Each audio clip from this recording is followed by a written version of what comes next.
Wow, massive heroes data download with EZAs galore. How's it, everybody? Celtic Link here. We're back for another Dokkan battle video. In today's video, we are taking a look at all of the EZAs revealed in the recent global data download for the upcoming Super Dragon Ball Heroes collaboration campaign. This is quite a lot, so this might be a long one, so make sure you're strapped in for this one. We won't be going over any of the summonable new units like the limit breakers or the hearts, as we did go over that in a previous video, so make sure you check that out. I'll link it in the description below if you haven't seen it already. But let's go ahead, let's jump into the first EZA we're going to be checking out here, which is the Super Saiyan 3 Goku. On his EZA. I know everybody's been looking forward to this, so let's see what he does. He is Dragon Ball Heroes category STR and Super STR types for 130%. Very nice. I did expect the 130% on the Dragon Ball Heroes, and it's always nice to get the extra mono-typing lead here. Helps fill out teams for, say, like Ultimate Clash, right?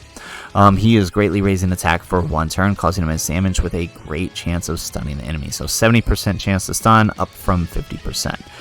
He is reducing damage received by 15% for 3 turns from the start of turn. He's attack and defense 150%. He's guarding all attacks. He has an additional attack and defense 50% when performing a super attack. He has an additional defense 20% up to 100% and reduces damage received by 7% up to 35% per Dragon Ball Heroes category ally on the team. So he is restricted heroes as he was before, but on the Heroes team, he is going to be pretty tanky. He will be an excellent slot 1 unit run on any Dragon Ball Heroes team. I will add, though, that there is a pretty good crossover of Heroes and Goku's family, or Heroes and Defenders of Justice, or Heroes and Time Travelers, or even Heroes and Super Saiyan 3. So it's not that hard to get his passive when run on other teams, right? You can still get a pretty decent buff, right? And 35%, you only need 5 other allies, right? So realistically, you could be running different leaders and 1 or 2 other characters and still be getting a pretty healthy chunk of damage reduction, right? So honestly, not too bad. I kind of like what they did with him. They took everything he needed and just upped it, and I love it. Let's take a look at the Vegeta now. Let's see how they did our boy Vegeta here. He is Dragon Ball Heroes and Super Fizz, 130%. Nice, that's expected. He's greatly raising attack and defense for 1 turn, causing immense damage and greatly lowering defense. Nice, I like that. Always a huge fan of this combination of raising attack while lowering defense. It hugely helps units deal more damage. He launches an additional attack that has a high chance of becoming a super attack.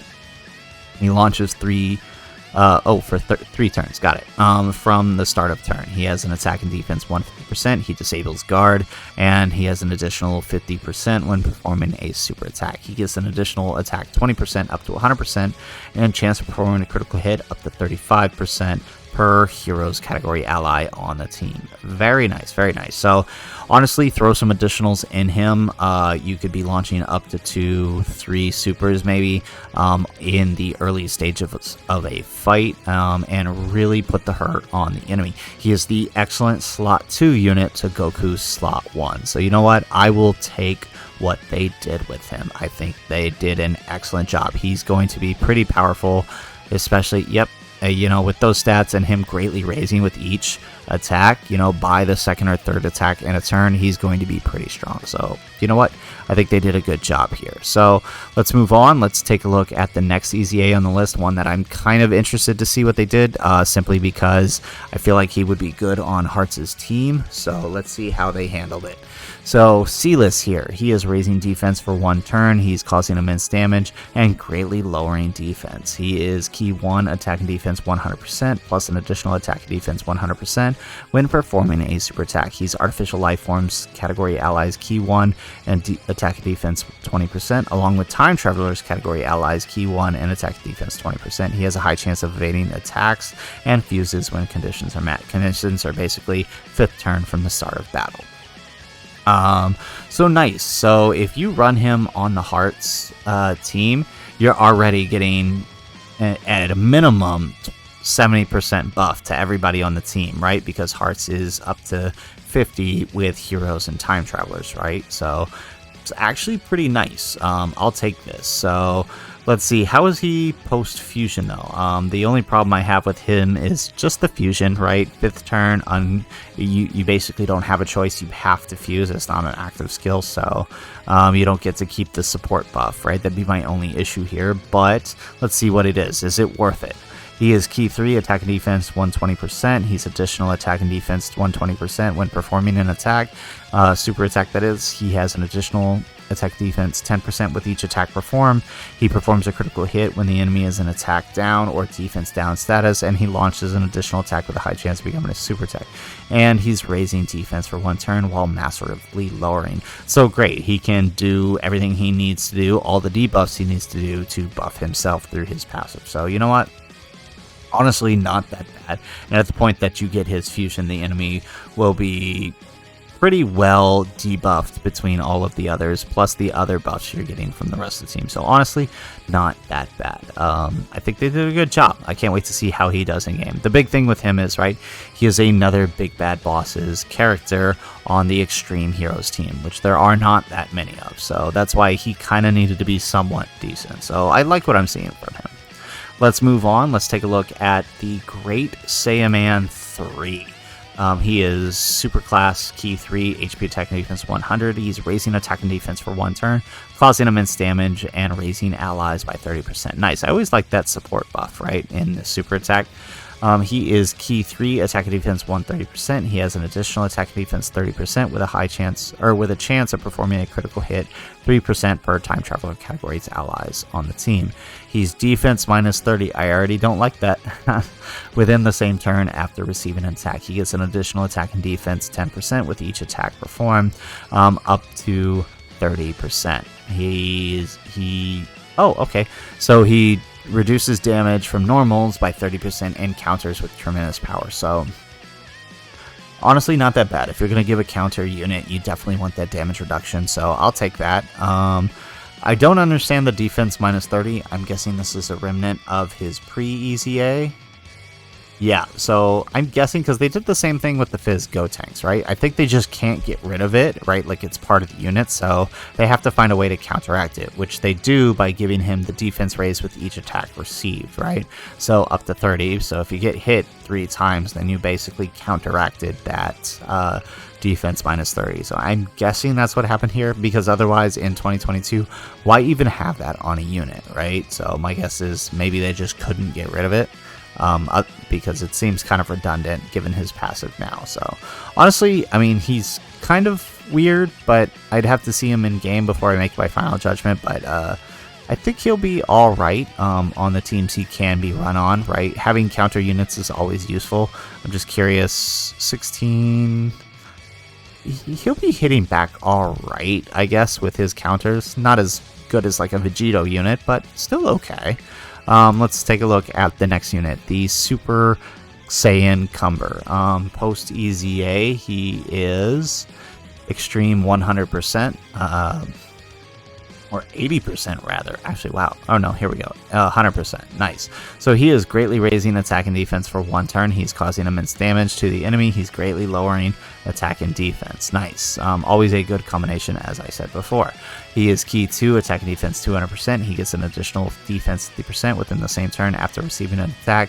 He has a high chance of stunning superclass enemy after receiving an attack, plus an additional attack 50%, and performs a critical hit when the target enemy is stunned. He turns into Giant Ape when HP is 50% or less. So honestly, not that bad. I mean, he has the 50% chance to stun if he gets hit, but doesn't really look like he wants to be in slot 1. He doesn't have any extra buffs, right, for being there.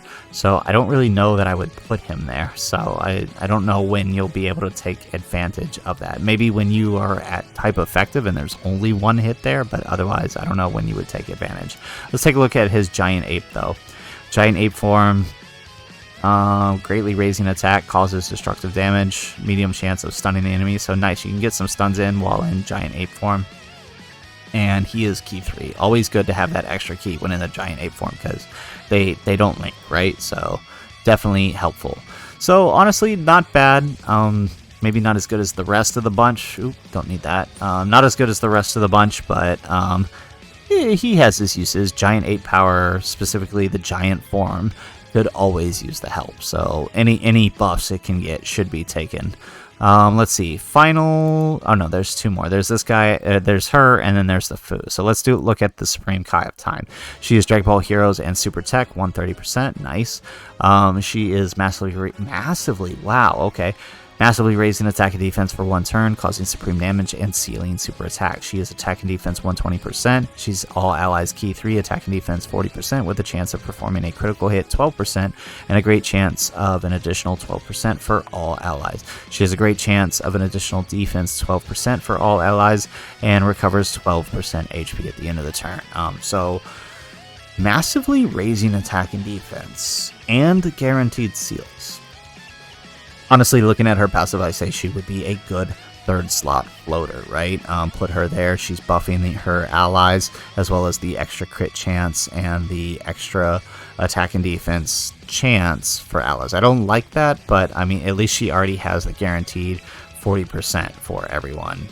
The 12% is just extra. If it happens, it happens. If it doesn't, it doesn't. So pretty good. And never underestimate that healing, right? We learned from the Metal Coolers that healing is actually pretty good. So don't underestimate that. I think she can be really good, especially with the fact that she is massively raising, right? Not greatly raising, massively raising her attack and defense. So like I said, throw her in the 3rd slot, let her support, and she'll be just fine. So very nice. Let's take a look at the final summonable EZA, the Super Fu. He is Dragon Ball Heroes, category Key 3, HP attack and defense 130%. He is raising attack and defense for 1 turn, causing immense damage, and seals super attack. Oh, this is actually his pre-EZA. Here we go, his EZA. Alright, so 150%, so no change there. He is greatly raising attack and defense for 1 turn, causing immense damage and seals super attack. Nice. Okay, so he went up to greatly raising now. His passive is attack and defense 150%. When performing a super attack, he's key 1 up to 5. He's attack and defense 10% up to 50%, with a chance of evading enemies' attack, including super attack 10% up to 50% per time traveler's category ally on the team. He has an additional 50% when HP is 50% or less, and has an additional attack and defense 50% after evading an attack. Nice. So he's a nice little dodge tank here. He'll definitely be good on the team with the hearts, because that is a mostly time travelers team, right? And I mean, basically all Dragon Ball Heroes villains are time travelers, so he'll be pretty good. You'll have to find a space for him, I think, on the team, but I think he'll be good if you can.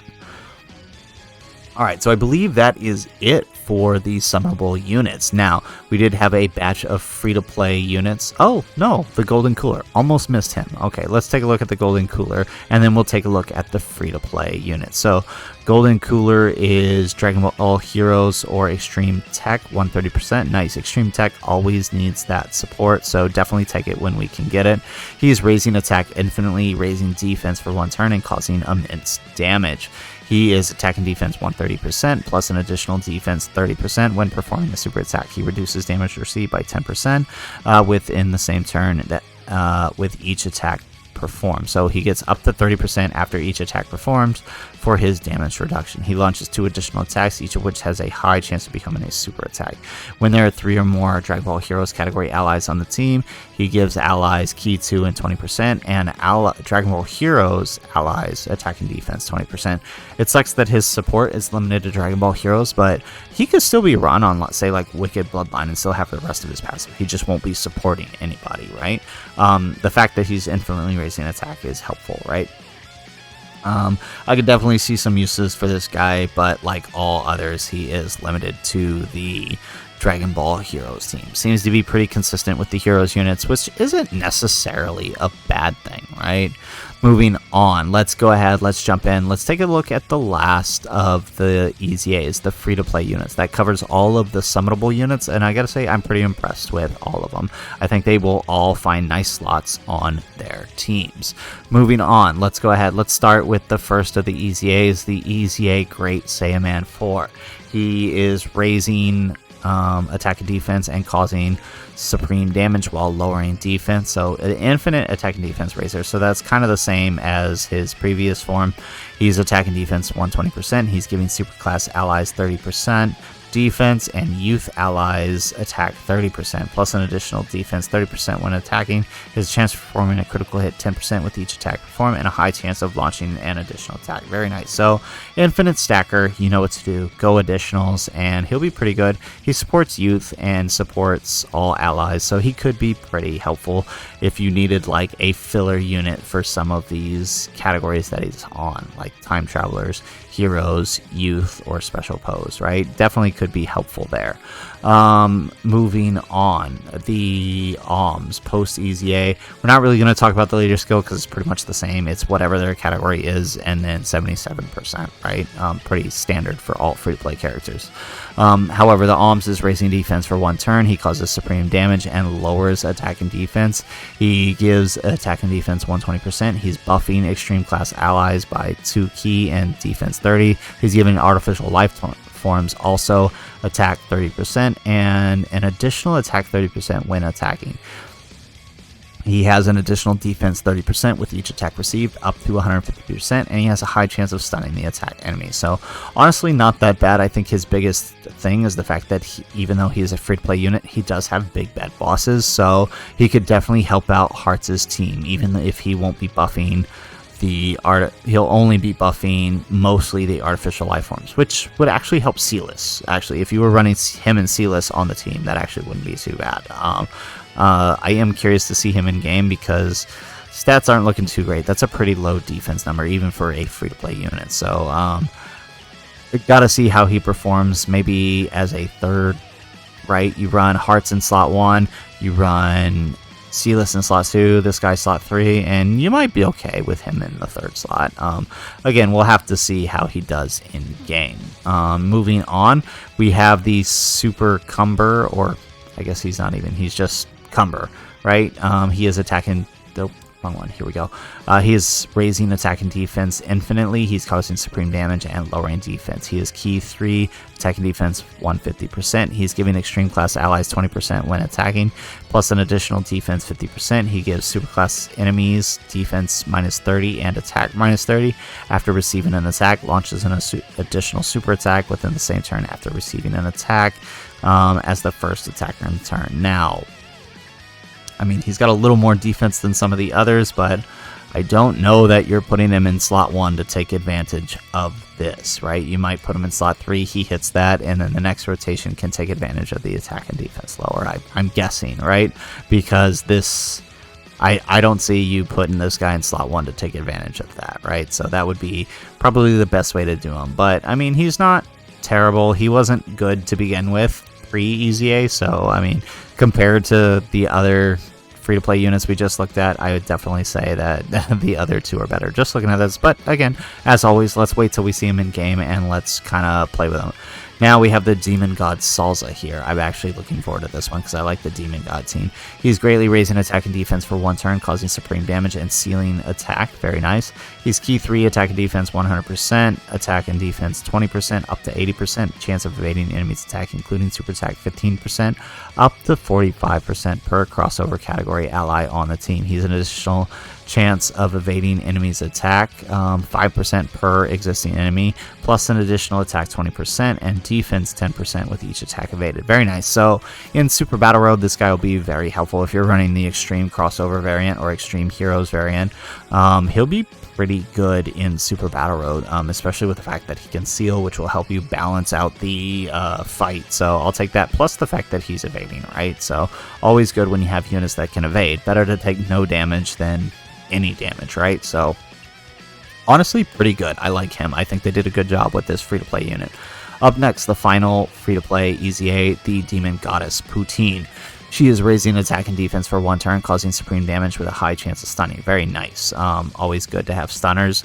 She's attack and defense 150%. She has an additional attack and defense 15% per crossover category ally on the team. She has an additional attack 70% with a medium chance of performing a critical hit if the target enemy is stunned or the target enemy's super attack is sealed. Crossover category allies key to an attack and defense 30%. She lowers the attacked enemy's defense by attack and defense by 20% and seals the attacked enemy's super attack for 2 turns. So she does have a guaranteed seal, plus she has a chance to stun. So very nice. She is actually really good. I mentioned this before in my videos prior.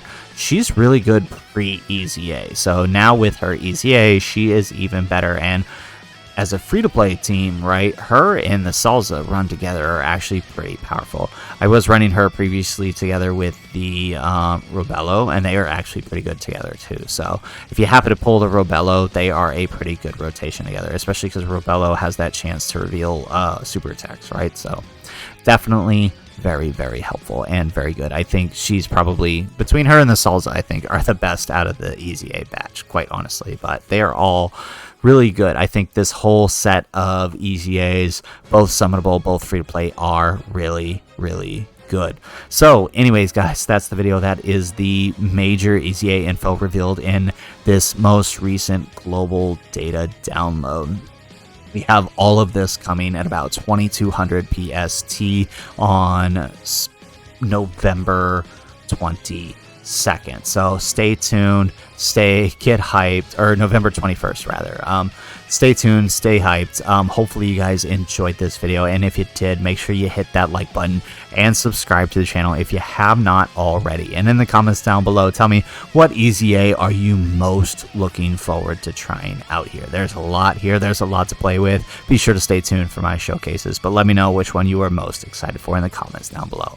Otherwise, guys, as always, thanks for watching, and aloha.